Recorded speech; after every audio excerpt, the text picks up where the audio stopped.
சொல்லு. கர்த்தருடைய பரிசுத்த நாமத்துக்கு ஸ்தோத்திரம். கர்த்தர் வந்து இந்த நேரத்துல கூட உங்க அனைவருக்கும் முன்பாக சாட்சியா நிறுத்தினபடினால் கர்த்தருடைய நாமத்துக்கு கொடான கொடி நன்றிகளை ஏறெடுக்கிறேன். கர்த்தர் வந்து இந்நாள் வரையிலும் எங்களையும் எங்க குடும்பத்தையும் பாதுகாத்து எந்த கஷ்டத்தின் மத்தியிலும் எந்த தொலைநோக்கிலும் நன்றாக வழிநடத்தி வந்தார். அதுக்காக நன்றி. குறிப்பா இப்ப எங்க வீட்டுல Friday Shield of Faith Ministry அந்த ஊழியத்தை பத்தி சிறு வார்த்தைகள். ஆபிரகாம் அங்கிள் வந்து கடந்த 4 வருடமாக எங்களுக்கு தெரியும்.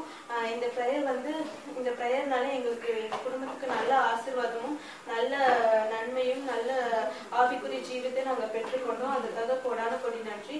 இந்த பிரேயர் வந்து இனி எப்பவும் நல்லபடி நடக்கும், எந்த தடையும் இதுக்கு வராதபடி இன்னும் ஆத்துமாக்கள் அதிகமாக வரவும், நிறைய ஆத்துமாக்கள் வந்து இந்த ஊழியம் பெருக நீங்க யாவரும் ஜெபித்துக் கொள்ளும்படி என் சிறு சாட்சியை கொடுத்துக் கொள்கிறேன். ஆமென்.